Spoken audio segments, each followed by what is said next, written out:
دلته د اروپا په شمال کې د جیولوجستانو یو ډله د نورج مایننګ شرکت لپاره د مهمو اومو موادو په لټه کې ده.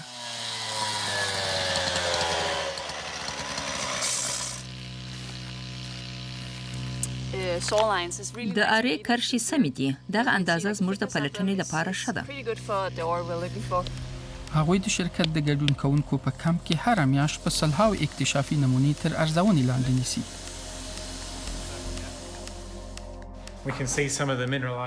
دلته د منرالو قشرونه لیدل کیږي.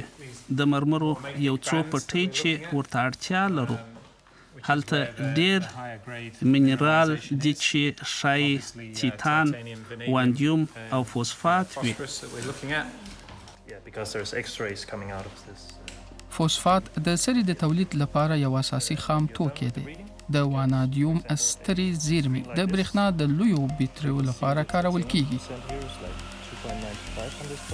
دواړه حیاتي اومه توکي دي. دغه نوم ځینې عناصر لکه لیتیوم، نادرو خاورو او ګرافیت ته کارول کیږي. خو ولې؟ دغه پوښتنه د پلټنې د ټولنې له بنسټګر څخه کوو.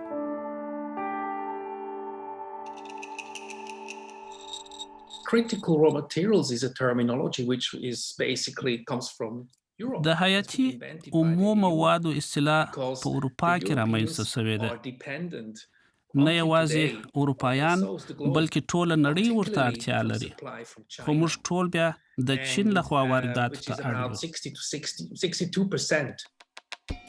تر اوسه لا چین د حیاتي اومو توکو په تولید کې ډیر مخکې دی. د نادرو خاورو په فلزاتو کې چین 80% تولید او تر ټولو سترې ځمکنۍ زیرمې لري.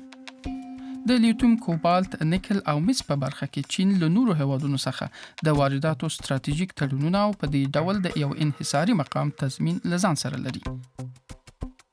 دغه اومه توکي د بدیلو انرژیو د پراختیا لپاره اهمیت لري چې د ځمکې د ګرمېدو د مخنیوي لپاره ورته اړتیا ده.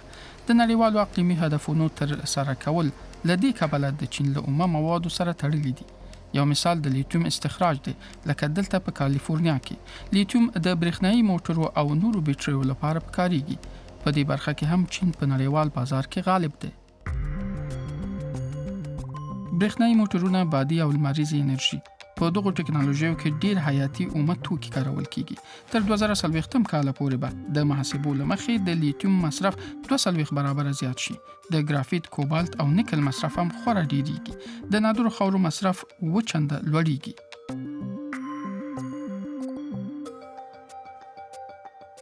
مس هم د ډیرو تقاضا لرونکو توکو په ډله کې راځي.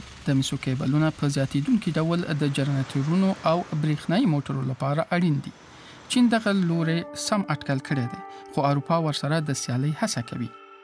اروپایي ټولنه تر 2040 کال پورې غواړي د کاربن ډای اکساید افرازات 80% راکم کړي او د ځمکې د تودېدو مخه ونیسي. له همدې کبله په برلین کې د اروپایي ټولنې اومه توکي په متمرکز ډول آماده کیږي. د اومو توکو اروپایي اتحاد ښکاره دنده لري. هغه دا چې اروپا د خامو موادو له هر ډول قلت څخه ساتي. په تیره د حیاتي اومو توکو په برخه کې زموږ دنده د رالیږد د بیلابیلو جوړښتونو رامنځته کول دي. لومړی باید شرکتونه وپیژنو چې د اومو موادو په اخراج کې پانګونه کول غواړي، څو دغه سمبالښت پرته له کوم ځنډه مطمئن کړل شي. اکثره وخت له لومړنیو پلاټونو څخه د کانتر استخراج پورې 20 کاله وخت نیسي. د نورج مایننګ شرکت وایي چې د پانګوالو کافي پیسې ورسره دي. هغه له دې کبله غواړي چې د اروپایي ټولنې په نفع دغه استخراج لا پسې چټک کړي.